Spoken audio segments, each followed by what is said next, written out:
Hello everyone, thank you for tuning in to Hot Topics with Lady C. Today we got some interesting topics that we're going to be talking about. Today we have a trainer fitness guy that's with us today. Also we have a bishop that is with us today. And then we also got a distinguished gentleman with us today. So I am your host, Lady C. I'm going to start to my left introducing my guest. I want you to tune in and tell everyone to tune in along with us. Today I have Bishop Monk that is tuning in with us. That's going to be talking about hot topics to my left. Bishop Monk, just give them a little short little clip about you. I'm a senior pastor of Strong Hand Nations Church in Dallas, Texas. I'm the first prelate or the head bishop of the Elion Covenant Alliance organization that's located in 5 different states here in the United States. And you can find me on all social media, whether it be Facebook, Instagram, YouTube, or anything like that. Look at Tony Andrew Monk Sr. All right, we got Tony Andrew Monk Sr. here in Dallas, Texas. And then next to my right, we have Alton with the gym. And I'm going to let him introduce himself. How y'all doing? My name is Alton Mayton. I'm a fitness trainer, also owner of the gym, X Factor Fitness. It's located in Duncanville. I've been doing fitness. Doing it for a long time. We help to get people right at our gym. All right, we got Alton here that's going to come back and talk to us about working out. You know, health is your wealth. We got to take care of our body. We got to watch what we eat. And with this extreme weather, we need to be hydrated and drinking a lot of fluids. And he's going to tell us what kind of fluids, because we think water just don't do it. And it's not. We're going to need a little bit more than water with this heat. We are in a frigid temperature. So next to the right of our trainer, we have a distinguished gentleman. His name is Jay, and I'm going to ask him to introduce himself. My name is Jay McShann. I'm a welder. I don't have an extensive resume as far as social media or anything else, but that's about it. All right. So as you see, I'm surrounded by 3 great men, prestigious men with some careers going on. And so we're going to get started today. Our topic today is phrases that men should not say to women / phrases that women should not say to men. Let me repeat that again, because you know we out here, we talking, we dialoguing men and women, but we saying some crazy stuff to one another. Phrases that men should not say to women, and phrases women should not be saying to men. We're going to get started first here with our trainer here. I call him Dr. A, because you know what? Look, this is the right time to be trying to work out, shed some of this weight before we hit the winter. You know, as we women say, get fine, stay fine. And then, you know, as the men say, tone it up with the chest out. So come on and talk to us about this. Well, fitness should be a way of life. When I talk to my clients, I try to get to understand the philosophy of fitness. It's not just going to the gym, but actually being more strategic in what you're doing. So it incorporates, I call it the 3 different types. The fitness part, the nutrition part, and then the rest. They are all equally important. It's important for you to do all 3. Most times people do 1. Sometimes 2, but never all 3, and they're all equally important. As far as when you get into a fitness program, it's best sometimes to, I would say, kind of do your own research. Everybody's body's different when it comes to fitness, so sometimes getting a trainer will help to educate you on the things that are really, really important when it comes to getting into a fitness lifestyle.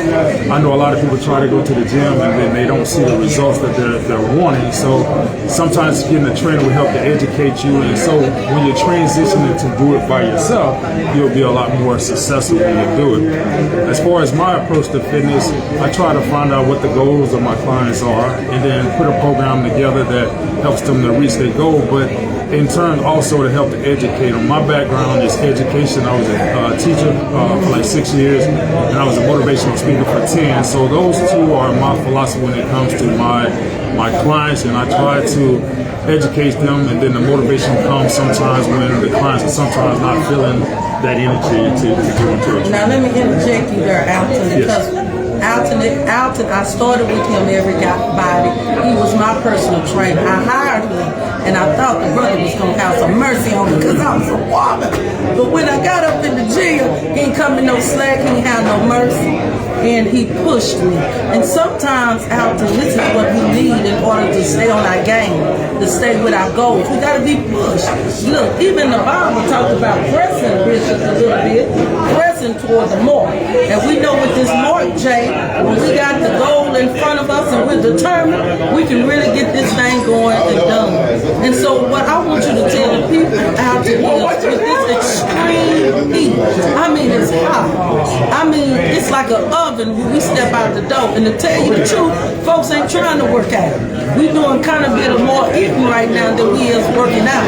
So tell us how we can prepare our minds to line up with our bodies, and then our bodies line up with the routine, and then to stick with it. Because anything we start, we gotta be consistent in order to see good results. That's true. I think one of the most important things is the consistency. It is very hot out there. We've been dealing with triple digits for I think the last 3 weeks, and so it can be very dangerous, especially if you're a beginner, to get out in that weather. So my suggestion is starting in a place of comfort, whether it's in the gym or in your house, and it just comes with just moving around first. You can start with your body weight, doing squats here, push up there. If you're at the house, if you're able to afford to go to a gym, you can go there. Obviously, that's a place that have air conditioning where you can start moving around. And I know you mentioned about hydration, and you're absolutely right. Water is good, but sometimes drinking so much water kind of cleans you out, and it also takes your minerals out of your body. So you want to be aware of that. So I always say hydration comes with fruit. So it's better to actually have fruit, believe it or not, with it than just water, because it will replenish you some electrolytes that you would lose because of being so hot and sweating it out. Or if you're drinking too much, sometimes you can flush those necessary minerals out the body. But if you're having like watermelons or different type of melons or even apples, that stuff helps to replenish the body. Or you can infuse it. Like, now, I got to cut in because a lot of people don't know that fruits carry water. Yes. You know, a lot of folks ain't really going to eat these fruits and vegetables, but he's telling us how important these fruits are for our bodies, the nutrient and the water. Because we got to have some kind of liquid flowing through us. And there's not a lot of water drinking. And I've been telling them out to quit drinking all this soda with this heat, these 3 digits, all this Kool-Aid. If nothing else, we know we like this Kool-Aid, we like the packet with sugar, and we're going to have to change our regimens because it's hurting us. All these folks going on dialysis. Yes. And I would say this also, when it comes to those type of liquids, the body isn't being satisfied. It's not getting the nutrients in it. That's why a lot of times you can drink, a 2 liter of pop and still be thirsty because the body hasn't received the nutrients that it needs. And so you'll continue to drink this, but not be, the body wouldn't be nourished. So you want to make sure you're drinking something. That's why people drink 2 liters of pop but won't drink 2 liters of water, because the body is still trying to get the nutrients to the body. It's not receiving it from those soda water or certain types of what they call the juices, not necessarily made from fruit, but like the punches and stuff like that. So you're not getting the nutrients that you need, so you're going to continue to be thirsty. So a good suggestion for those who do not like drinking water, you can take. Now talk up louder, because these folks is really on this soda and this Kool-Aid out. Yes, to be honest with you, it really, sugar in excess can cause a lot of health problems. Diabetes, and even some type of the other disease that come is associated with sugar, too much sugar in the body. So you want to limit those, especially the simple sugars, that stuff that you're pouring into. Sugar that comes from fruit is more of a natural state, so it doesn't have the same type of effects that when you do drink a Kool-Aid, that they add in that type of sugar there, because it's not natural. But like I said, if you want to have something that have a little bit more flavor, you can take fruits, cut them up, and put it in water, and it helps to add the mineral stuff that you need. That's going to hydrate you, and then if you need something that tastes a little bit different, then it provides that. Alton, Now, I understand, you know, our body's 80% of the water, so of course, what you are, you can replenish it. Now, I'm an athlete. Okay. You know, used to be an athlete, okay? Played ball in college and high school, college, and I worked out till I was 47 years old. As you can see, I must have stopped. But at the end of the day, what would you tell someone that I'm going to be 55 next year? What would you tell someone, how do I regain a passion? I said I worked out a long time. How do you regain a passion? We're working out at my age now without saying yourself, oh, I've done all that. So it's more of a purpose. Talk up loud. More of the purpose of when you're doing it. So you have to find your purpose. I always tell people to start. And once you see the start and you start seeing the results, that would help to motivate you to keep going. As we get older, our bodies lose muscles. I always tell people it's actually more important the older we get to do more training, resistance training, because when we don't and we lose our muscle, we run risk of injuring ourselves by doing stuff that we normally do. A lot of people have altering injuries, like breaking their hips when they get older, because they're not, the bones deteriorate a little bit, but when you're actually doing resistance training, that helps to slow that process up. So for older people, and I train a lot of elders, and I have them doing resistance training to help to strengthen those bones. It also helps the functionality, meaning that when you're putting yourself in a situation where you have to balance yourself. So if you go into a position where you might have fallen, you're strengthening those muscles to help you recover so you don't fall, break a hip, and then have something that will lead to something major down the line. So I would say the first thing you want to do is start. You know, that's the hardest thing to do. Then once you start seeing the changes in your body, you're seeing why you're doing it, because you're seeing the benefits for it, that will help to motivate you to keep coming. And that's what I've seen from my class. So now, with that being asked, we're going to just ask y'all, if y'all cannot hear us, to give us some thumbs up so we can talk a little bit loud, because we do got a lot of interference in the background. But Alton was giving us some very good, interesting information that's needed for health. Because remember, health is your wealth. And Bishop told us he's 55, y'all. 55 up in the house. Y'all, Bishop look good for 55. So you know what? All it takes us is what I heard the trainer say, Bishop, is we got to get going. We got to get started. If we don't never start, we ain't never going to go nowhere and never accomplish nothing. And so we want to thank Brother Patrick for joining us in the house today.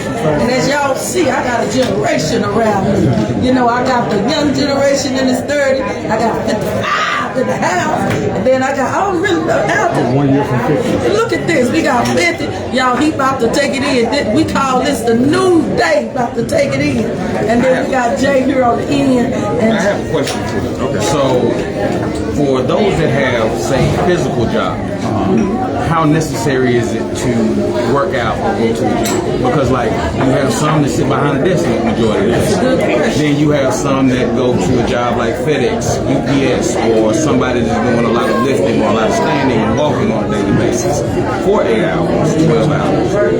That's a very good question. So, in that instance, whenever your body is used to doing something, then it becomes comfortable with doing it.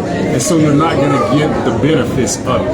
There's people who can walk a long time, they'll walk and their body doesn't physically change because the body gets used to it. So you have to sometimes put your body in a strange situation for it to grow. And so just doing something that you're used to doing, that's why you'll see people who have labor jobs and trades jobs, their body doesn't change because of that. They look like they're out of shape because their body is physically picking up this and picking up that. So you want to put yourself in a situation that changes the body. And the change comes from putting some type of strain on that body. And that's what going to the gym does. It challenges you to do something that's sometimes not comfortable. That's why in my fitness program, in my fitness program, you often have to change what you're doing. When you come to my gym, you don't do the same thing every time, week to week. They're changing because there's something where the body, it gets comfortable with that, and then you will see the growth doesn't happen from that. So sometimes if you come every week and you're picking up 30 pounds, then it becomes somewhat easy for you, right? So if you continue to pick up 30 pounds, you're going to see growth.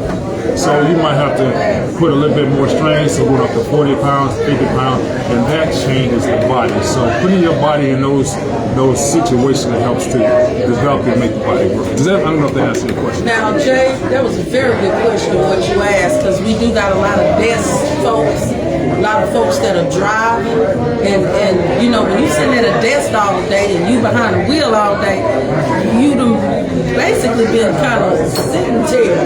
You ain't trying to route up to, you know, work out and get going. But one thing I liked about our trainer, those that are joining in late, we got our trainer here, I call him Dr. Alton, the trainer of the X Factor Gym over in Duncanville, Texas. And what I liked about him is when I came to him with an injury with my knee. I had knee surgery, and actually I was afraid to work out because I didn't want to injure my knee again and have another surgery.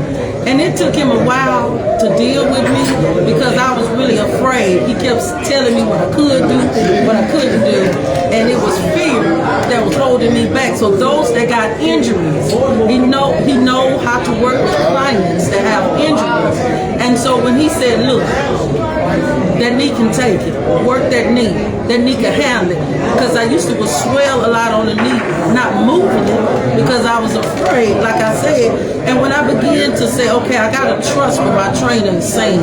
Why pay money for people and you don't trust them? So when I got to a point that I said, I'm going to make my money work for me, when I started trusting my trainer, I noticed that I was able to start doing a little bit more with my knee. I was able to bend, do squats, you know, maybe not all the way to the floor, but enough to kind of, as you say, maybe get some moving in there, get some shocking going. And once I got comfortable with that, then I was able to flow, you know, with that. And I think that's the fear for most people that started the program is the fear. They haven't been active as much, and so they're worried about concerns of what they're going to deal with. But to be honest with you, I tell most of my clients that come in that a lot of times we have these elements, part of that process of getting older, we're dealing with that. And a lot of times you don't know that you're dealing with it until you get in the gym. I tell people all the time, you don't know if a car is broken until you start driving. So the moment you start driving, then you're figuring out these things. But what happens is we are trying to help to make the other muscles work so that if you're having joint pain, which most of us have, we have those other muscles working that are firing to help in those joints so the pressure isn't put on those joints. Because as we get older, that's part of the process arthritis kick in for all of us because of those joints things. But if you're having the muscles to work around it, then it helps. I'll give this example, another car example. So hold on, let me tell people, I got to interject. Okay. Look into that camera out. Okay. Now, he's 50 years old. Just show them your chest and these biceps. He's 50, a trainer. So y'all know with the way that he's looking, he know what he's talking about. Come on with it, because when we get older, we begin to lose muscle. We do. So we have to continue to do things to help. I believe, there's no, found of you, but I can tell you one thing that definitely helps in the process of slowing it down is being active. The blood has to flow. Like if the blood doesn't flow, that's where we get our healing from. So the blood flows to the different areas of the body, and the moment that it stops flowing, that part is going to die. So you want it to flow to as much parts of the areas of your body as possible, and pumping that hard and getting that workout helps to get the blood to the right place for healing. If you want to know if sometimes when you're having these problems or you feel like you're numb in certain areas, it's a blood flow issue. So you're trying to pump the blood to different areas of the body, and then that begins to build the body. So doing certain things to keep you active. And I believe that, most people who work out, and most of this session runs about 30 minutes, I use 3 times a week, which is not a lot. If you think about that, that's an hour and a half of your week. But it makes so much difference in your life in so many areas of your life. It talks about physical, but it also helps in the mental area. It helps even in the spiritual area. So you want to continue to do things to help you just so you will be a well-rounded person overall. Now, I like that what you said, Alton. I want you to be able to get the people the information how to hire you. Okay. But he said it helps in the mental and in the spiritual area. But I also want to add to that, Alton, that workout also work in the stress area. Yes. Because a lot of people don't realize that when we're stressed out, the way to get rid of a lot of this stress is to go work out. Let's quit pumping these pills. Let's quit taking this, these pharmaceutical medications for stress when we can do it the natural way by just exercising and working it out. And also we know that when we are now, before I go into this, make sure that we don't have children that is on the line watching with you, because we are getting ready to go into some adult conversations, and I love the babies, so we got to watch what the kids are picking up. But I want to say that working out will also help us with sexual frustration. A lot of people ain't talking about that. Yeah, not only it actually helps in the physical areas also, because again, we're dealing with blood flow. Blood flows into the different areas of the body, so it's going to help with the functionality of every area of our body, including the physical function as far as the sexual part is concerned. So as far as I've had many men and women who have come around and they tell me they thought they was coming into something more physical to help them, but it's helped them in so many areas of their life, even their relationship with their spouse, relationships with socializing with people, building up self-esteem. They walk different, they feel different, even in their work, they get the confidence. So it carries over in so many areas of their life, even though they come in thinking about the physical, sometimes how they look, but they get this transformation from the inside out. They carry themselves much different, and then people can see the changes in their body, but also the change in their walk and their talk. And they almost look like the new person really they are. So they put down so much weight. Well, that's real interesting. Jay, to the right, did you have any questions for the trainer? I do have one. Yes, sir. If it's someone that has not worked out or done anything physical in a while, once they start doing something physical, or once they start going to the gym and working out, one of the things they're going to run into are muscle cramps. Yes. What are some of the best ways, or what would be some of the best ways to deal with that? Because there are a lot of myths, there are a lot of things that we've been told, like for instance, drink pickle juice or get you some pickle salt, something like that. Are those things that actually work? Or So normally that's a lack of something that you already that's already there, like whether it's a lack of potassium in the body that causes the body to cramp up. So my program is more of a progressive program, and I tell all my clients that first week it's going to be tough because you're going to be dealing with disorders just because the body hasn't moved much.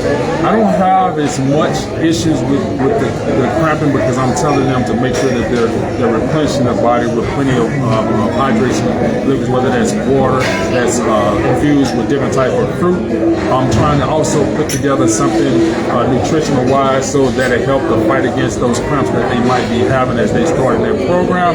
But I think if your trainer goes in and he's informing you about the things that you're about to deal with and have you prepared for what they're going to do. In the first week, I don't really go hard on that person. So, I want them to hear this. yeah, so I think that's the most important. So whenever you're going into a program, if you have a good trainer, he's going to put you, or he or she is going to put you in the best position so those things could be eliminated so you're not dealing with those in the start of your program.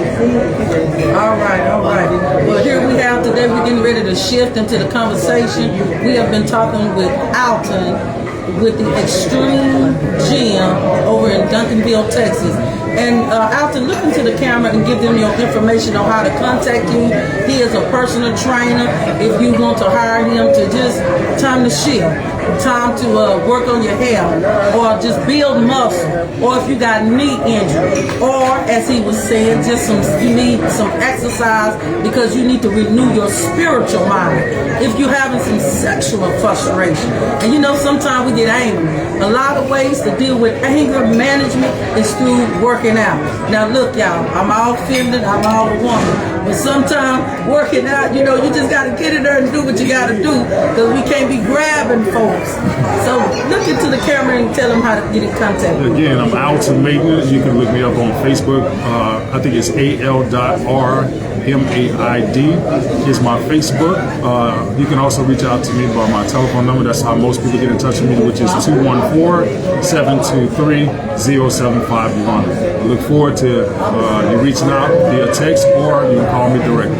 Now, give them the number one more time out, because sometimes we have elders that want to work out and they need someone to be patient with them. Yes. So if someone's trying to get a pen to get this number from Alton with the Extreme Gym in Duncanville, Texas, the number is, give it to them one more time. It's 214-723-0751.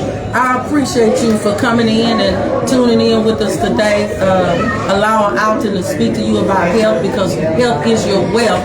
Those that know that I sell the indigenous products, and that is going to consist of the ionic, the gold, the zinc, Forever Young, that help with you if you're having any kind of issues with sugar, high blood pressure, lupus, you got any issues with fluid building up, just anything.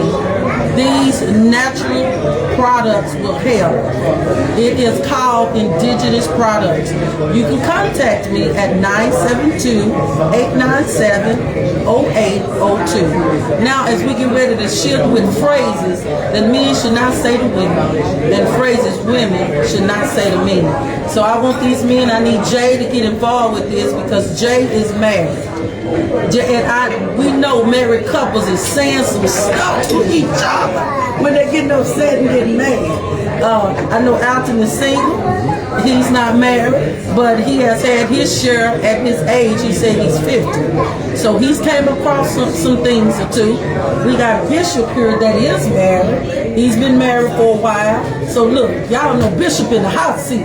You know he catching some stuff. So we really want to hear some of his comments on the stuff that he has to deal with, because when Bishop come up under the gun, some stuff that he want to say, Bishop can't be saying this stuff, because y'all know Bishop bound by the word of God. And then we got Patrick over here, which is the young generation.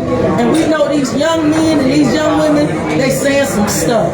A lot of our young men are very disrespectful to these women. A lot of these women is very disrespectful to themselves first, and then just to our men. So the reason why I had this generation, because we need to hear the outtake from the young to the old. Now let me say this to you guys. Who's the oldest in this group? Who's the oldest? Come on now. That would not be me. Look at him. I think it's Bishop. We don't want to claim his oldness. But I got these great men that are surrounded around me. And so we're going to get started. We have added Patrick that have come in to join us. And then we're going to ask if Dr. Steve, as I was talking about the indigenous products, if he'll come around, he has showed up to come be with us today here at the chair. This is the distributor of the indigenous product, Dr. Steve Creer, that is joining with us today. So now, guys, what I've been hearing on the street is the phrases that we women got to quit saying to these men, because I respect our men. And women, we got to go back to respecting our men, respecting our brothers. It seems as if a lot of us women of different ages, men, and I'm sure y'all can agree with me, the married and the unmarried, has lost respect for the men. Now we got to really understand and ask this: why have we women lost the respect for these men? And I know a lot of those women will say, because the men ain't doing right, the men ain't respecting us. A lot of this music, Alton, Jay, Patrick, Bishop, Dr. Steve, a lot of this music is degrading us women, calling us women out our names, and I don't even understand if that label is not you. Women, why are we listening to this? I can't listen to no rap that's calling me a hoe, that's calling me a bitch, that's calling me a trick, that's calling me a I just can't do it. And a lot of our young girls, Alton, and even the older women, Alton, I'm seeing some of the mothers that is 50 and 60 is shaking it, dropping it like it's hot, and listening to this music that is calling us out thy name. Now the Bible said, let the older teach the younger. And so I'm going to look into this camera and say to the older women, how you going to teach us and you shaking to it too? And so then I want to hear from the men, and I want each man to speak from Jay all around to this corner, because the phrases that we women is saying to y'all men. I see why you men are upset. You men are getting angry because we calling y'all. I got me a little list here that I wanted to go by, because there's a difference between a man and a woman, and what you need to say, and what may be okay to say to a man is not going to sit and be okay, with a woman. And a lot of times we hearing these women call y'all men niggas. Now, we need to stop that, and I will admit I've been guilty of it. And we know we seen a show on Facebook where the girl, her hair fell down. And, she was asking him, can you help me get my wig? And she was like, nigga.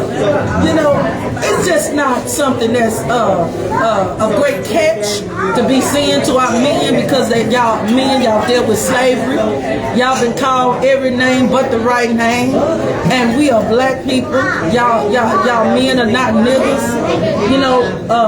We call y'all punks. Now some of y'all online might say, if the shoe fit, wear it. All our brothers ain't no punks. We got some alpha brothers. Come on now. Can I hear y'all at the table? We got some alpha brothers. We got some Sigma brothers. Every brother is not a punk. So we're going to have to quit saying these terms to our men. Then we call these men tricks.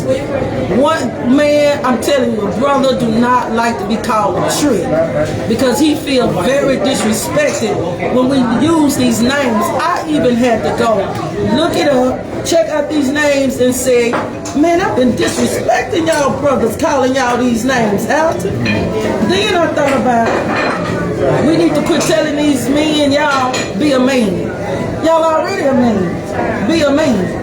Women, we cannot re-raise these men.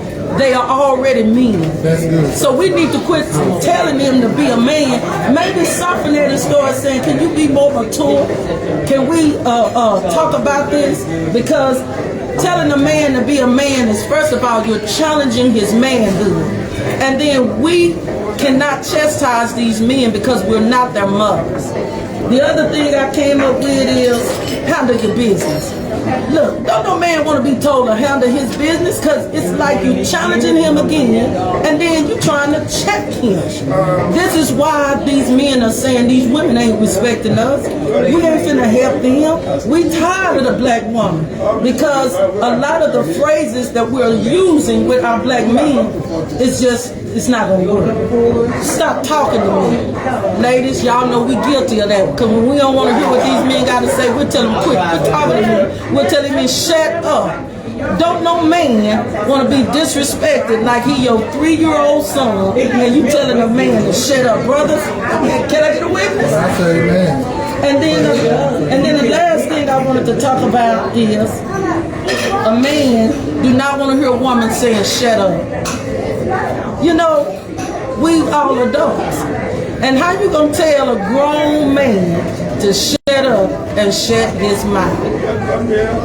When I was talking about the phrases men shouldn't be saying to women, I wrote down is, a man don't have no business telling a woman, calm down. Because when y'all men tell us women to calm down, all we do is get geared up.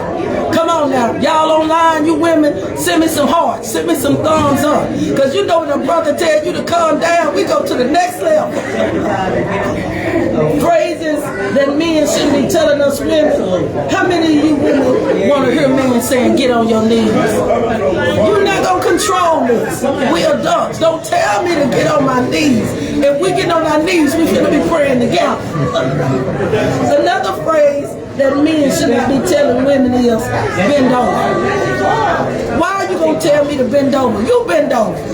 I mean, come on, women, give me some thumbs up on this line. Who want to hear men or your man or your husband telling you to bend over? Here's another one. Men telling us women, suck this.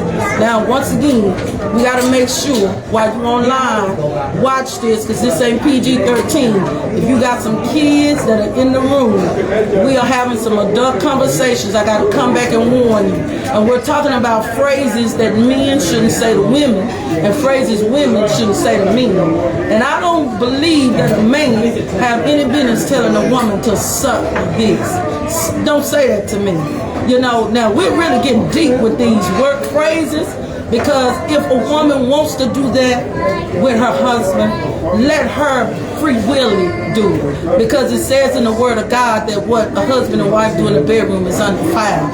Now understand, we got some freaks out there. Understand, we got some women that don't care, don't respect themselves, but the women of substance. If you're a woman that you got some depth in you, and you carry respect, and you want them to respect you, you're not gonna tolerate no man saying this to you. And then the last thing is, you don't want a man don't have no business telling us women stop being combative. A lot of times, yeah, you got some women that like to argue and fight. We do, Alton Jay. We got some crazy women. Women, we got mouths. You know this, women. We was ordained with these mouths. God gave us these mouths to talk, but these mouths are supposed to encourage, build up, edify, not to tear down, not to destroy. And so, but the men got to quit telling us women you being combative, because a lot of us women are just pushing. We ain't being combative, we're pushing. And what do I mean by pushing? Like a lot of times, did you take out the trash? Okay, did you take out the trash? Okay, did you take out the trash? The brother say, man, can you get off of me? I know we're y'all brothers will say we nitpicking. No, we pressing, because we know if this trash gonna get taken out, what's gonna happen? And then smell, critters. I mean, just stuff that we don't want to deal with. So we gotta understand, brothers, that when the women are saying things to you, it's not always combativeness and arguing. Sometimes it's a pressing to try to get things done. Now, let's start with, what side want to start with? We need to start with Jay or Dr. Steve. Who want to go first on these phrases? Because I want the people to hear from the men, because it's a bunch of controversy right now between the man and the woman. There's some stuff going on. And the men and the women, they ain't even respecting each other no more. The men and the women, its divorce rate is high. The men and the women, we at each other necks. I mean, we heard online, our brothers are leaving us for the white women. Y'all black women better send me some hearts. You better send me some thumbs up, because they walking away, they dumping us. And they're getting the white woman, and it's vice versa. The women is getting tired of the brothers. They saying the brothers can't handle his business and do what he's supposed to do. So we're dumping the brothers and we want to get the white man. Come on, we gotta wake up. Don't you see that the system is playing us against one another? Let me hear from you brothers, because I'm breaking the sweat. Go ahead. No, come on now. What's wrong? Who's gonna go first? Let's go. My first question is, what's wrong with asking somebody to stop being combative if that's what they actually do? Because see, it's a way to approach somebody without being combative. And see, I believe a lot of the issue comes in where you have people that have taken baggage from a previous relationship or a previous situation, and they brought it into a new one. So now whoever they're dealing with now has to deal with that garbage. Because first off, the example you use, taking out the trash. So if I forget to put that trash out the night before and it doesn't get picked up, as a man, what does that mean? I need to put this trash in my car and take it to the closest dumpster to get it out this house. But let me do that. So I mean, but that's what I'm saying. But it takes both sides to do that. If you already know that your husband or your man is going to do what they're supposed to, give them that opportunity. Well, I believe that I'm in charge of Adrian Grant. I was ranting y'all, I was ranting. Yeah, because I believe that you have to understand in what context are these phrases being said and what's allowed in people's relationships, whether it be in the bedroom or just in heated fellowship, we call arguing or whatever. But I believe what is allowed and how we communicate with one another has to be decided on in your relationship. Like I know my wife is those of Noah made she was strong enough. So therefore, I know there's sometimes I have to deal with her combatively and understand that, hey, I'm still the man at the end of the day. But I'm saying to you is phrases, I believe, is what's accepted in a relationship to be done, because we have women today now. You said the word B-I-T-C-A. That's their nickname for each other now. You know, you watch all of these series. Say that to each other? Yeah, they said to each other. And then when you use the word, the E-word, you know that can go, the context of that word can be to the point of an endearment. Because that's mine, so and so, you know, playing ball, you know, there's a lot of endearments there. So phrases, I think, have to be dealt with according to what context you're using it and what moment you're using it in. Well, So let here's me the question say that I have, and something. this is for y'all. Hold on, Jay, please. Let me answer this. I fuck women. That's what I'm saying. Wait a minute. But you said women, you talking about your wife, you was referring to her as she's strong. Now, all y'all online, I'm so tired of the brothers saying we strong, we women are aggressive, we women are controlling. Why is it because we women are confident? Why is it that when we women are educated? Why is it when us women are not, and we're not confused on who we are? No, We gotta be strong. See, you got to understand, when I said that, I mean that she's willing to speak her mind, and she's the type of person not going to run over. I'm not trying to say that she's not educated or confident. No person should want a person that's always kneeling down to them or being passive when it comes to conversation or going forward, whatever. But at the end of the day, when I use that word, whether it be black, white, yellow, red, I'm like Calvin Richardson. I like them all. You know what I'm saying? You ain't got to be a certain color. You know what I'm saying? What I'm trying to say is this right here. When we call you all strong, it's a compliment more than well, once again. Or is it that it's not accepted as a compliment? Yeah. Because a lot of times it's in the way it's received. Yeah, what I'm saying, what context you receiving it. So when I say you're a strong black woman, I'm saying it in the context of I'm proud of you, I see what you're doing, where you're going. But you know, now when I say you said it, and that's another thing.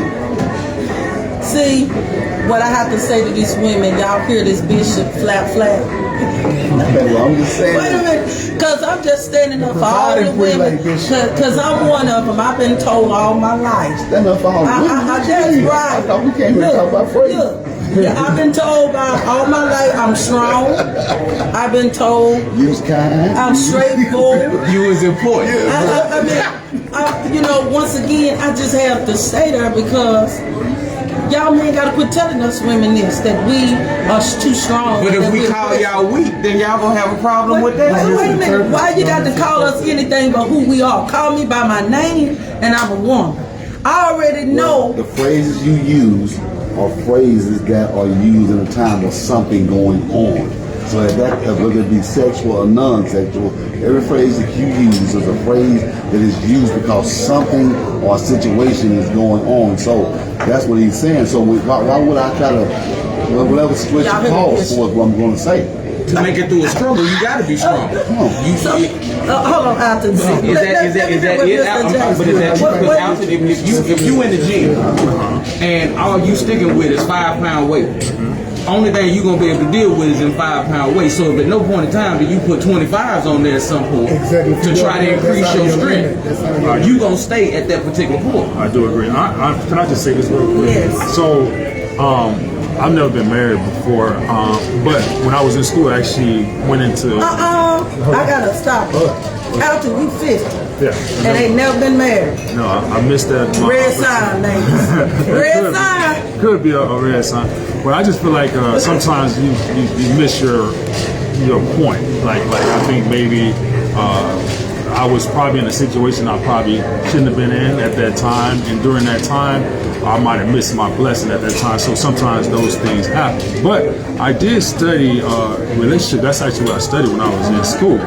And there's a book called Men Are From Mars and Women Are From Venus. It's a very, very popular book. And one thing you can understand from that book is that you're dealing with language barriers. You know what I mean? And sometimes even as you know, I'm listening to the conversation that y'all two. I don't really think y'all are connecting on the same thing. Like he's saying one thing and then you're receiving it somewhat different. It's just from an outside. So it sounds like it's communication. It is, and that's for most part. I think that's where it breaks down a lot in relationships. And if you're able to find that the ones that are the most happy is the ability to, no matter what it is, yeah. So you're basically the ability to be able to communicate with each other. So, like you said, some people, the communication in those areas might be terms of endearment, and then there's no issues inside of that, right? But in certain instances, you can feel very disrespected if somebody says something to you. So, again, it has to do with the ability to communicate, like you said, effectively inside relationships. Did I respect you saying red flags with you? So, I can see how people can see that. Yeah. Ain't never been married. That's a red flag with a brother. I can see how it would be. I can see how a person might see that until they hear my story. My problem with that statement is because y'all, I tried to stir it up. marriage is what we call was a holy matrimony, right? God doesn't care if you get married or not. See, that's a problem with the church, because they're trying to act like I can't be sustainable in who I am and walk in my calling unless I have these things, these ducks in a row. The man may just not be meant to be married. Some be meant to have children. So I gotta be a red flag. So I got a table. Well, that's what I was dealing with. I thought that, you know, I felt like when I met the right person, or me having to transition to where I've been called to be. Because sometimes if you get married at the wrong time, that's why the divorce rate is at 75%. Now that's a good point. So there's a lot of people getting married. Maybe they shouldn't. I was married to my friend like 16 years. You know what I'm saying? What I'm saying is that our 16 years of somebody's life, 30 years are norm, because my son is 30 and we divorced. You get what I'm saying? Yes.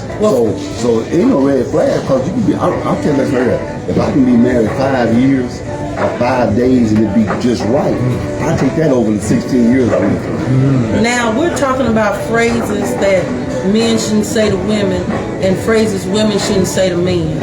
And I think the key point out of it all, that we have to have manners and we have to have etiquettes with one another. And I just think that is a problem across the board with every nationality.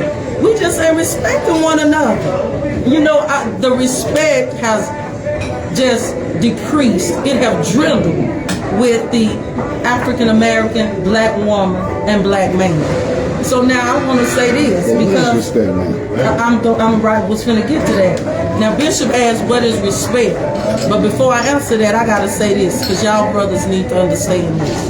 Y'all that got wives and dating, a lot of times y'all are not understanding what we women are going through. We women, let's just talk on a level of the women that get pregnant, our hormones change.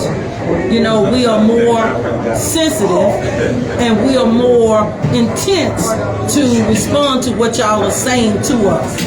You have to also consider men, that women go through changes. We know the change of life.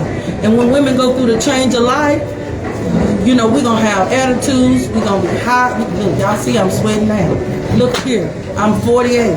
We gonna, you know, we lose a sense of enjoyment for things.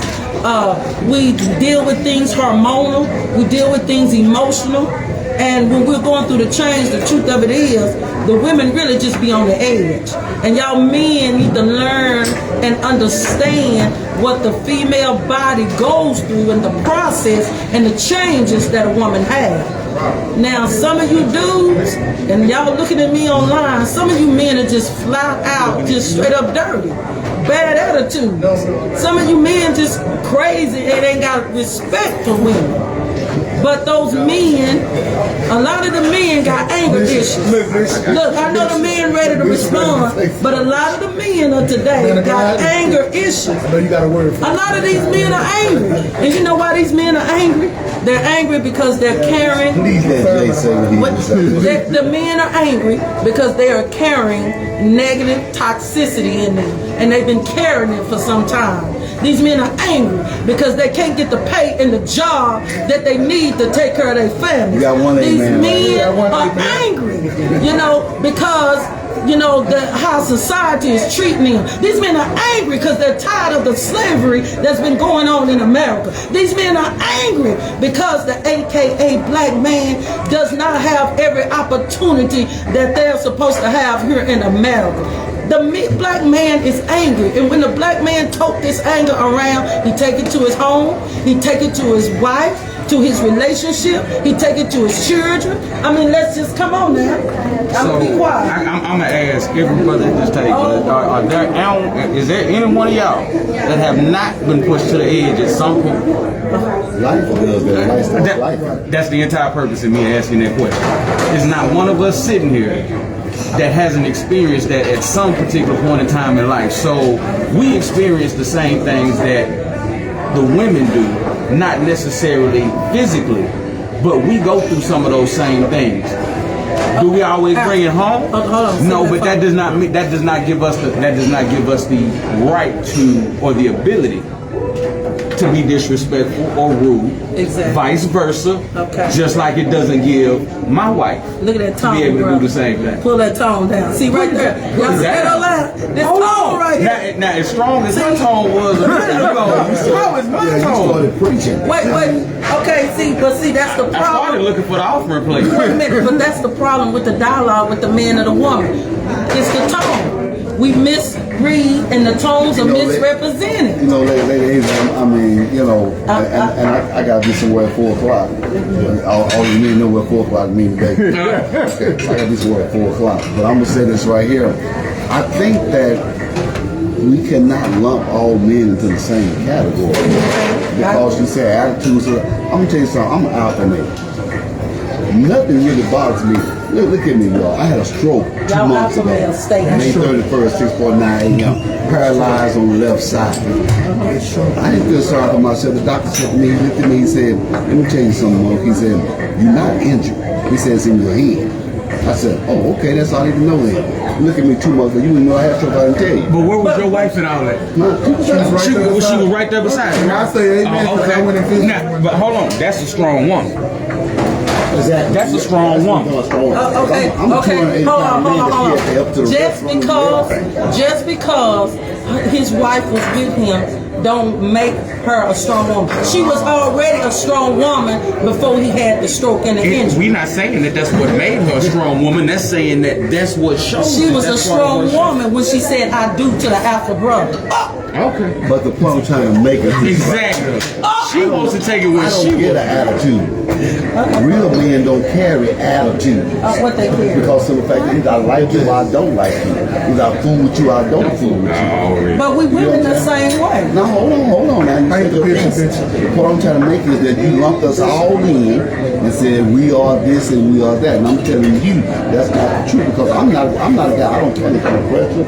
I don't get upset just because you go somewhere. My thing of it is I'm gonna tell you where I am, how I feel about it, and when I'm through with it, I'm through with it. Something like that. I'm that bishop that can whoop you and pray for you at the same time. You know what I'm saying? Okay. In other words, what I'm saying is it's cut and dry with me. And I'm thinking these brothers around the table, I can sense what alpha males are. They the same way. We don't get caught up in all that stuff you talking about because it's still back up here.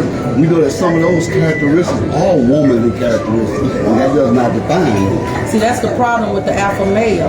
Y'all looking at me online, we talking about the phrases that men shouldn't say to women and phrases women shouldn't say to men. And the problem with the alpha males is you can't tell them nothing. They know everything. These alpha males, these brothers, they not listening, they ain't teachable. And if we learn how Again, we get lumped in. no, it's just about communication and dealing, communicate, talking with.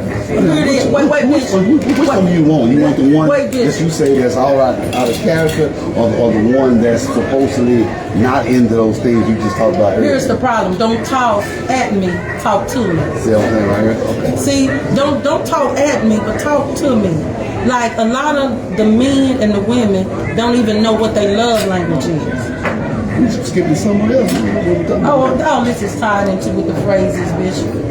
No, I'm gonna go back to you uncles all into being All men ain't the same, stressed and all women ain't the same, but you men are angry, and I'm sticking with that, Bishop. I ain't putting it in reverse.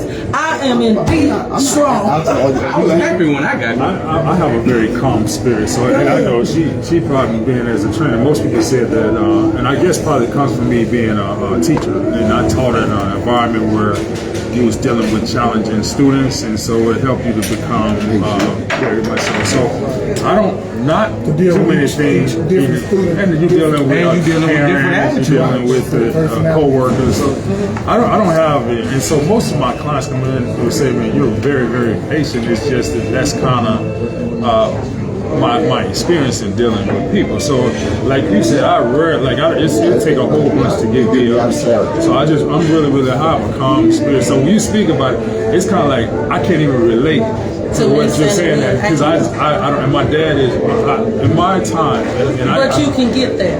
What's that? I think anybody can. So get don't angry. say you can't relate because you're a man and you got testosterone in you. So you can But go to that I don't level. think that has anything to do with I think anybody can get upset. I think a woman can get upset outside of anybody. A child acts outside of. I think a dog can act outside their character. So it's not necessarily that what I'm saying to it.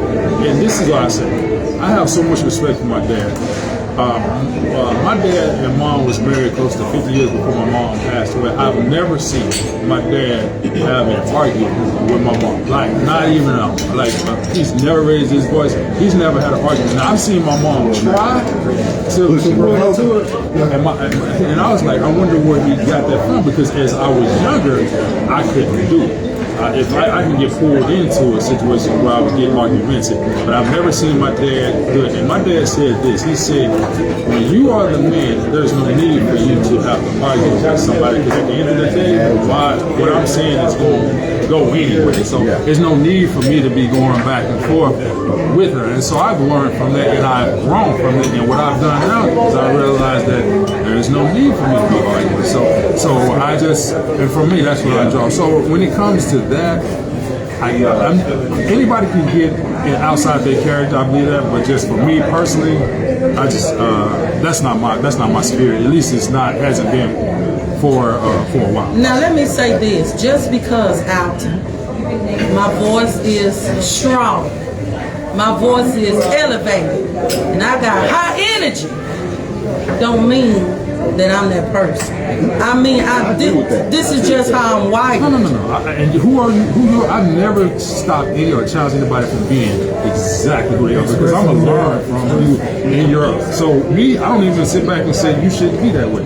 I want you to be exactly who you are, because I think that's what makes us all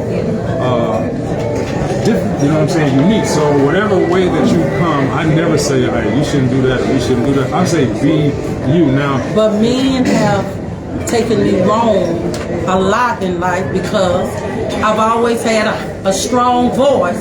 So a man would say, wait a minute, you been take the bass out your voice. You been combative. No, it's just a strong tone. We all get misinterpreted. And so at that time, you have picked the wrong person to be in your space. Right. So Y'all know who you are. So you have to have And somebody let me say this real quick, and then Jay, I want your question. Men don't understand that women in life, when we have held jobs that have caused us to be in control, to jobs that have called us to be managers. I used to work at the jail, and so when I worked at the Dallas jail, it's in me. So I'm feminine 100, but when I need to say what I need to say, when I need to make sure you understand what I'm saying, I can get that across. Lady Adrian, I don't think everybody takes it as negative. Some people, a lot of people do. I'm just telling you that everybody don't, because I don't. I know I don't Because you talk loud, because my voice is deep. I know it carries. I know me talk like I am now. I can holler loud enough to everybody in this thing just turn around and say, hey, what's going on? You know what I'm saying? What I'm trying to say is that I think that we have been battered by previous relationships, and we carry a badge forward. As she said before, we think that everybody sees us that way. No, I mean, I don't think that a mature person, listen to me when I say this, baby. Not saying true, not true, but a mature person needs to understand that where I came from, I'm not there for a reason. And in going forward, I got to be open. There's a song that says, you can love again by commission. Okay. You can love again. In other words, we know that we have some entanglements that can do well, but you don't want a quantum entanglement. Meaning that no matter how far you get from that situation, it's always going to be a piece of you. So you can't always think that everything that somebody says is being derogatory because you've been saying, oh girl, come on now, I'm just trying to do that. I'm just being out talk. I wasn't trying to say that it was a problem with you talking. I'm just letting you know that I'm not trying to go there with you. Okay. Now, I want to, we're going to get ready to close this up. I need to hear the question that Jay had, and then I wanted to hear from Dr. Steve, and then I want all you men to answer this question. How many of you men have said some derogatory phrases to women? And I can just say for the woman's side, I've said some derogatory things to a man. I mean, I've called a man a punk. I feel like that, you know, when I got mad and I went to another level, that's what he was to me. I mean, when I went to another level, when he upset me, he was a trick. That's what he was to me. So disrespectful, ladies. And I'm telling the young and the older, I don't care what level we go to, we can go to a teen. We need to learn how to curve our mouth and our language, because the truth of it is, we can have conversations. The Bible said, be angry and sin not. I had to learn. And that's the problem with a lot of us people. We are not learning good habits. We're not learning good traits. And if we replace our good traits and habits and manners and etiquettes with the bad, the rough and the ugly, we'll get a better outcome and a better dialogue with the men and women. I've called men,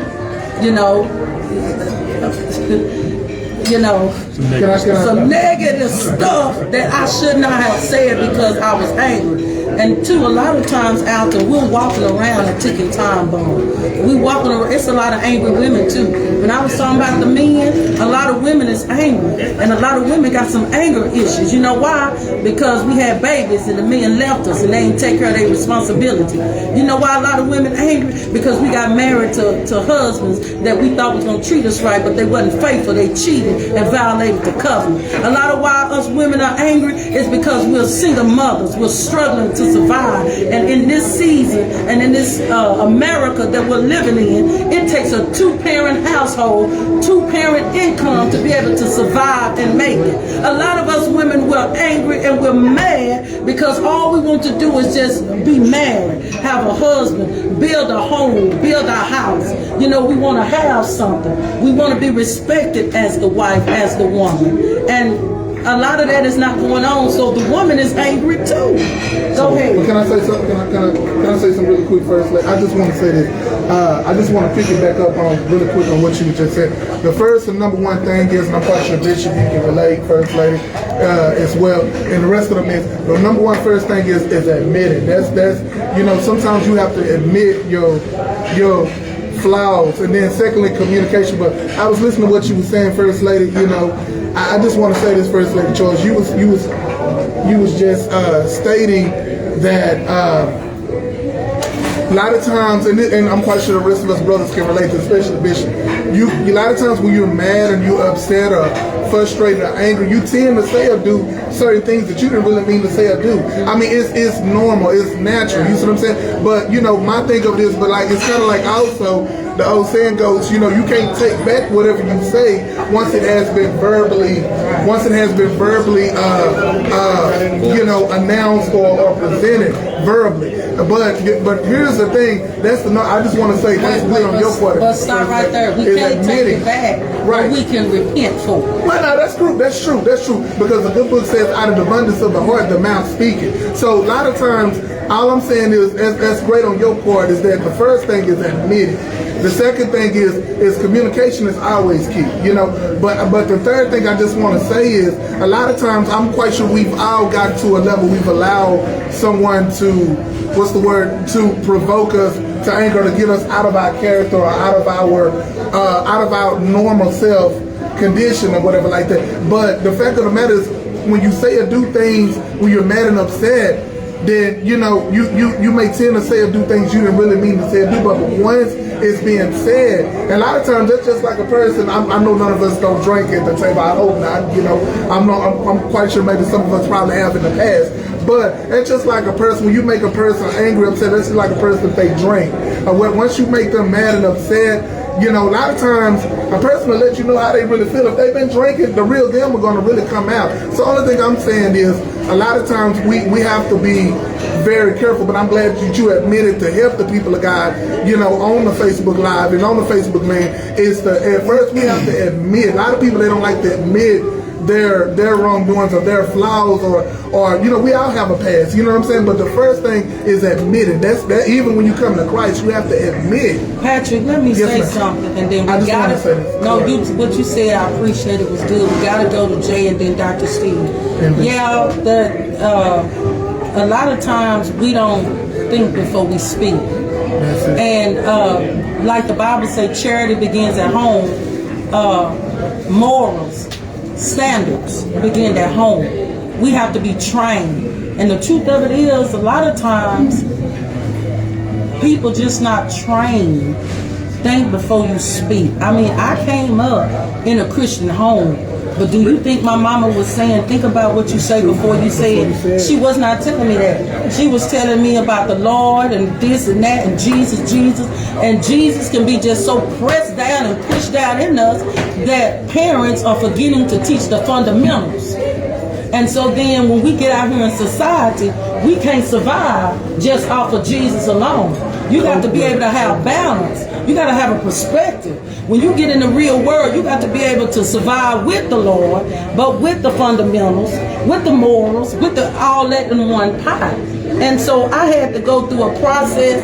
Now, and I'm going to say this is a very good show we have, because I had to go through a process of when I was young to where I'm at now. I left a lot of men.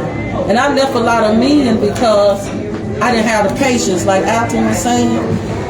Once you done something to me, I was done with you. Because I feel like you're a man, you should know this. You're a man, you should know this. Can y'all imagine? And I can count on fingers how many. I was married one time for 13 years. And out that 13 years, it was phrases that was constantly being said back and forth. Till I got tired of it and said, somebody got to be the bigger person. A lot of times he'll say something, you'll say something. And that's growth. Yeah.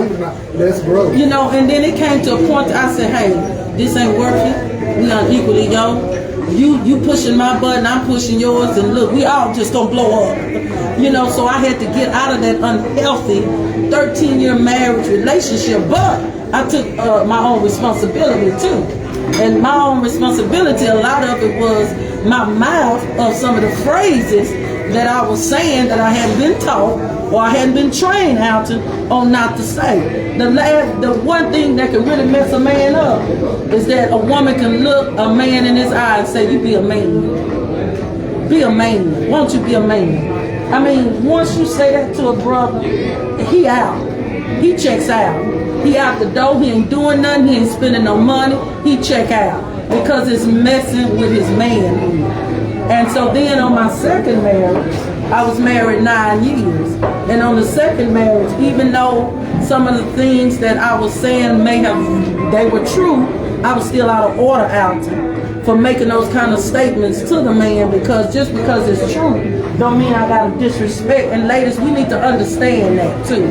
And men, just because it's true don't mean that we got to respect them with the phrases that we say, because we can always say things in a positive way. And so I had to learn that, Patrick. Not what you said, it's how you do. It's your delivery. Right. And so where I'm at in life, my delivery, Alton, my tone is still up, my energy is still high, my voice still carries, but my delivery has become a whole lot better out to where that a man talk crazy to me, I'm gonna probably sit and look for a minute, and I'm gonna try to think, do I want to engage or do I want to walk away? And that's what we have to decide a lot in life, whether it's relationship, whether it's marriage, even with children, with jobs. Do I engage or do I walk away? Come on, Jay, and then Dr. Steve, so we can get out of here. Oh, but Dr. Steve can go ahead because he's the first one that hadn't said or hadn't had a chance to say anything to this point. So. Okay, Dr. Steve.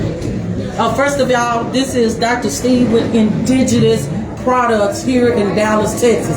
Hell is your well. Go with it, Dr. Steve. Well, you know, it's interesting to listen to the conversation on women. I don't understand women. It's not my job to understand. But I understand certain things about me. I understand certain things about my enemies. They created a word called misogynist. And our women grab that word. Now, why did our women grab that word? Why did they lock into that word? Simple.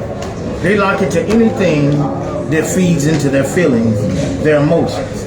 They operate on feelings. I don't operate on feelings and emotions. I'm analytical, I'm logical. But at the same time, though, I have sat back and I have taken a look. Many of our women today do not understand the importance of the word obedience and submission. That is a word that was given by the Most High, the Creator. He put those words in motion that's covered in power. The cosmic order of things are out of place here on planet Earth. No 2 or 3 ways about it. That's become a cuss word. See, my thing is, I was with one woman for 30 years until the Most High called her from this dimension.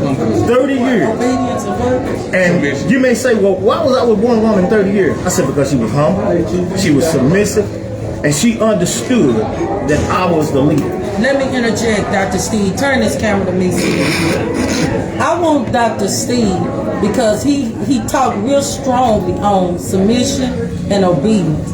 And everybody got a different take on the meaning. Let me hear what your meaning is. Take that camera back to him because these women need to hear this. Okay, I'm going to give you my meaning. For those of you out there that say you're Christians, I want to know. I want you to check this out and understand. There was a particular man, biblically.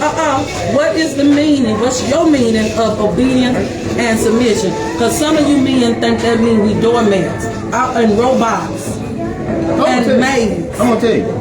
But you know, I got to give it to you allegorically. We don't want analytical. Oh, you want the dictionary? You want the dictionary meaning? No, we want straight to the point. Your meaning of obedience and submission. Okay. Well, I tell you what. Let me finish this story. And I'm going to tell you this right here. There was a particular person who I always admired, King David. Loved his warrior spirit. He had 2 women that came to him, and it had to do with a baby. Now, one woman said, this is my baby, and the other woman said it was my baby. This is something I learned about the nature of a woman. One woman said, this is my child, she stole my child. The other woman said, that's my child, you stole my child. King David, having the wisdom that he had, said, pull out a sword. That's authority. Pull that sword out. And I want you to cut that baby in 2. Now everybody will look at that and say, that's unrealistic. Why would he do that? That's terrible. That's misogynistic. But what King David understood is that one of them was a liar. He knew that. And he also understood that the real mother would stand up because she wanted that life of that child's spirit. Now the other woman would have stood back and watched that child destroyed. But the true mother said, I need him to live. You take it, as long as he lives.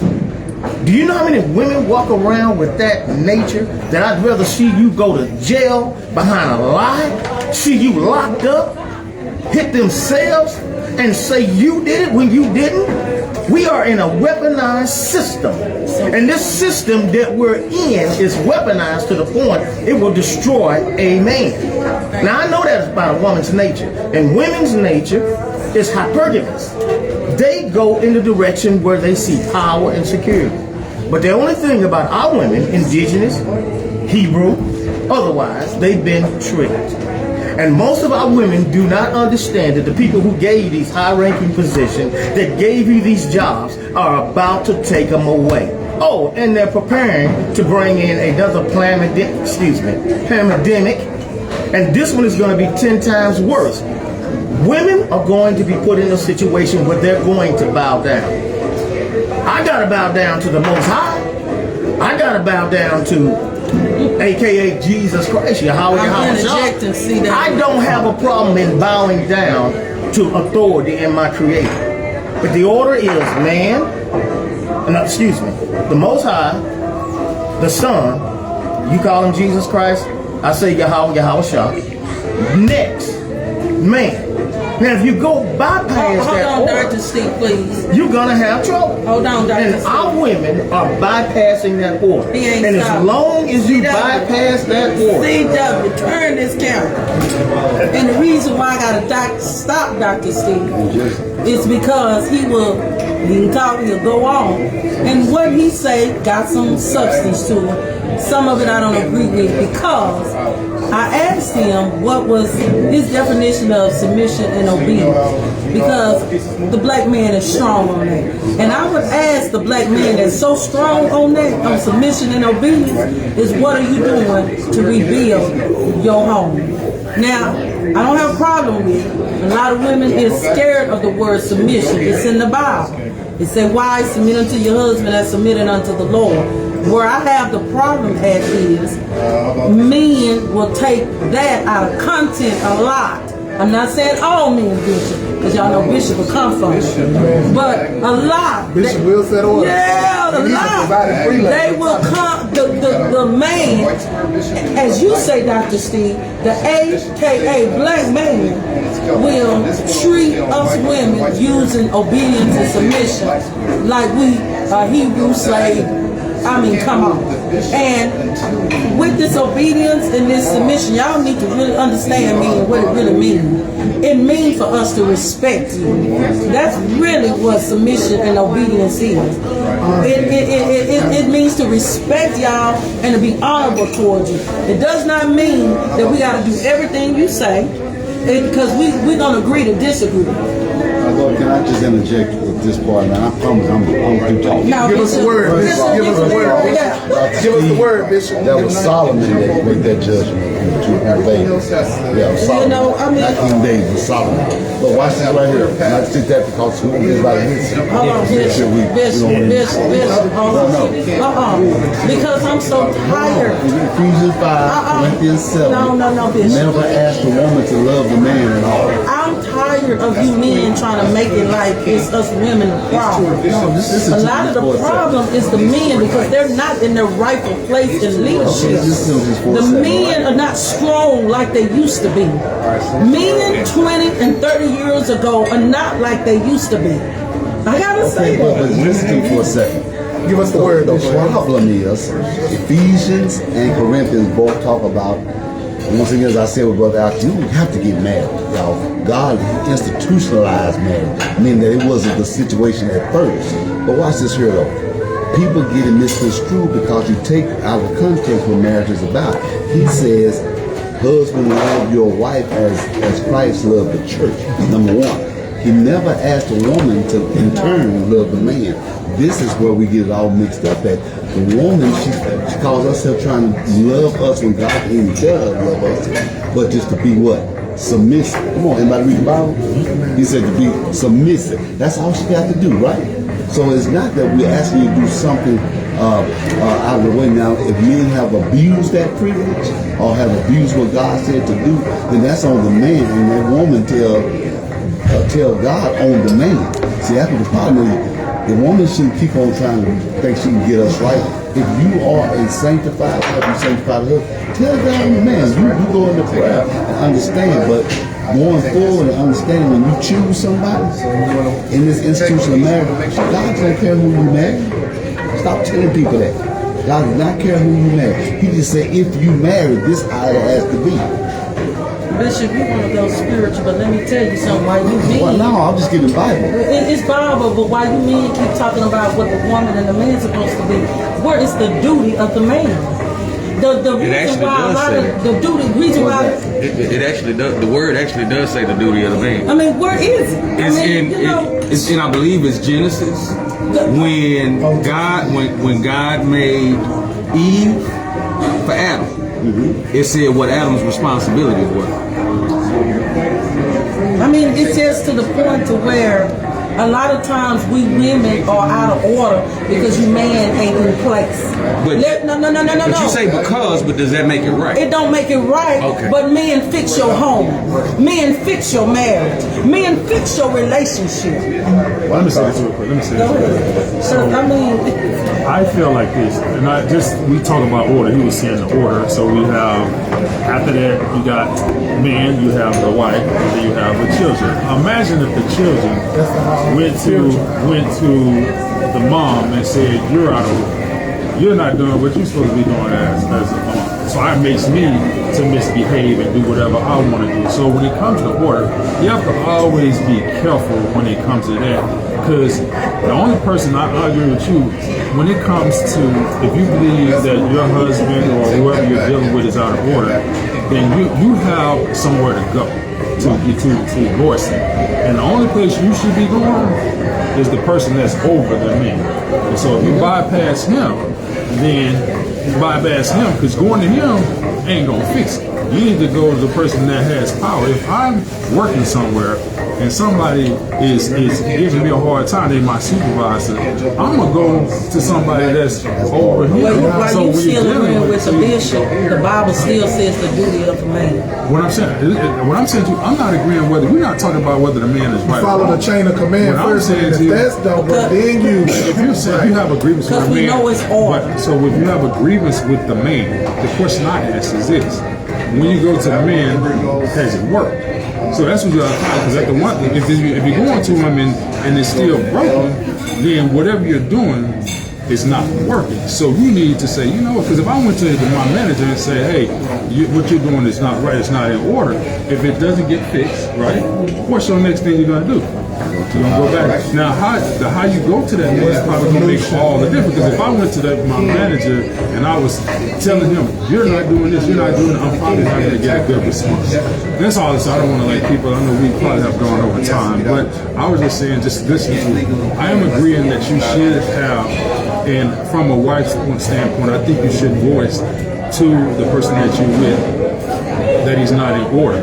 But I don't think that you should continue to chastise him about it. I think that maybe what you should do is say, you know what? I'm gonna let God deal with you. I'm gonna go on behalf of him. I'm gonna talk to. If you truly believe, and then God will deal with him in a way that you won't even have to deal with him. Okay, now the way you put that out, and I agree with that. So as we're getting ready to close, let me close this off and fix this, because I know a lot of men and women are looking at this online, and y'all probably saying, boy, Lady Charles is strong. I'm really not. I'm very passionate about my topics and what we're discussing, and we have a phenomenal group that's here with me today on Hot Topics with Lady C. But I'm just very passionate about what I talk about. I'm with order. I always believe that the man is the head. I always say, women, we can never be compared to a man, because that's not God's order. I'll go with the order of God, Bishop. To where, let me say, can I say this right quick? when I say the order, Dr. Steve, because first is God, then it is man, then it's the wife, then it's the children. And so sticking with the order, God made Adam first, then he said, let me make you a helpmeet, which is the woman, which was Eve. And as the Bible said, we are the weaker vessel. So that tells me right there with that scripture, and it was important that I said that, Dr. Steve. I needed the women to hear that. Why I said, hold on, with no disrespect, is that a lot of women are not understanding and realizing that they are the weaker vessel. So we can never take on the shoes of a man. We can never compare ourselves to a man, and we can never wear the pants. We women need to stay with the dress. A lot of us women, we out of order. We got a lot of single mothers that has to run that household according to that authority. But if you have a husband, a man over you, then yes, you have to submit to that authority of man. And I always say, as long as that man is following God, you submit to that man and you do right. Now, do not say in the Bible if he ain't. It just say, why submit unto your husband as in submitting to the Lord. But I wouldn't dare tell a woman if your husband is devil sacrificing. You know, if your husband beating you, I'm not going to tell you to submit to that, because then you are not being treated as a human. And I think that God would have us, you know, to say so with that. But I will say that we do have to stick with the order. And I will say that if the men, because if the men would really just get back in their rightful place as leaders, we have too many of our men that are not leading. They ain't in place. I mean, you having babies all across the U.S. and you ain't fathering these children. If the men would restructure the order, that's a word right there. If the men would restructure the order and bring the order back into their life, into their homes, and with their marriages and their wives, the woman can fall up under the full submission where the woman needs to be, and that is on side of the man, not in front of him, not behind him, but on side of the man. Go ahead, Dr. Steve. Well, I'm just going to say on the word misogynist, you think about that word for a minute. That word was created by a Edomite, and I say Edomite, aka white man, okay? I'm saying that because this is a strategic plan. Now, as far as it comes down to our women, they literally do not realize that the man, which is the natural cover, which is the power source for them, has been moved from them. Because see, once you move the power source, the rest of the body go follow. It's not going to have a choice. And what's happening when you see 80% divorce ratios, and women are the ones doing it, they've made it easy. You've got the children that are completely out of control, raising monsters. They disregard what mama is saying and they turn on mama, the son and the daughter. They are in a cataclysmic situation that's no way it's going to be able to sustain. See, if the order is not set in place, the institution of marriage in America is over. And I see them actually, like in Tennessee, they just passed a law, and I believe it's passed, and it has to do with the paternity fraud. And it has to do with women that's getting pregnant by men that's not their biological seed. Now it is a crime for you to put that seed because they see men are walking away.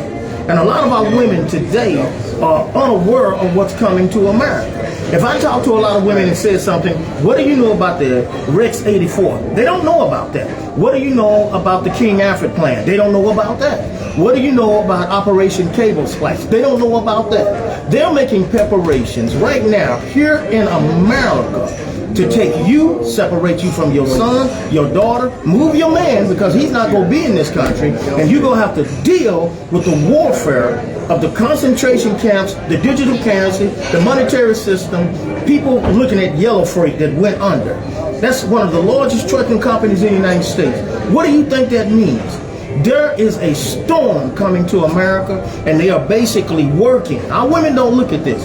The Most High gave us this ability to be able to perceive and say, a prudent man foreseeth evil. I know that a storm is coming. I know another pandemic is coming. I know that the monetary system is getting ready to change. I know that there's going to be massive layoffs. So the thing of it is, if you have the covering of a man that can see this, you can avoid certain things that's getting ready to happen, not only in just America, but this world system. So what I'm basically saying, I can't spend a lot of time, just like it says in Proverbs 31:3. It tells a man not to give his strength unto a woman. I can't follow a woman. But what I can do is follow the Creator, and my woman can follow me. And when you talk about a help me, M-E-E-T, that means servant. Are you bound down to me? No. But you know what? I ain't gonna lose sleep if you do like Sarah did and call me Lord. Let's cut this. Now, I want to thank everyone for being here. Y'all heard what Dr. Steve said. He said he can't follow a woman. Well, the Bible say, how can two walk together except they agree? Why you can't work together? So we do thank Dr. Steve with Indigenous Products, for being with us today. Sometime if you brothers not be so headstrong, we women can work with you and we'll hear you. Hey, just got to respond back to the things being said here today with Hot Topic with Lady C. We thank Patrick here for being with us to the left. We thank Bishop Monk here out of Dallas, Texas, for being the bishop, y'all. We got the bishop came for me, y'all. Residing Free Bishop Tony Monk. Wait a minute. People got Bishop Tony Monk. No, Bishop Tony the Monk. bishop came for me. We also want to thank Bishop right Tony here, Monk. the one and only, the trainer, Alton with the gym, and the name of his gym is X Factor Fitness. X Factor Fitness in Duncanville, Texas. Y'all better get him because he really did help me. On the end here, we got Jay the Welder that is with us today. So I want y'all to thank y'all for tuning in. Listen, we're going to see y'all again weekend after next. We are on with Lady C with Hot Topics every other week. Next topic, we're going to be dealing with the other side, with the Hebrew Israelites. You see, this group is growing all over America.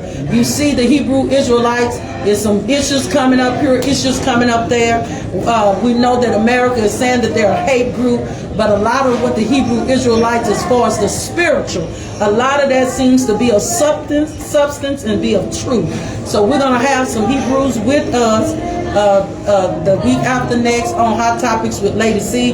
We're going to talk about the other side, the daughters of Zion, and we're going to get their take on it, the difference between Christianity and the Hebrew Israelites and their doctrine.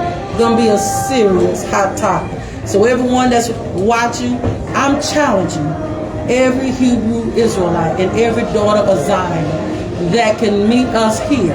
I want you to come. We want to hear the other side of it. We don't want no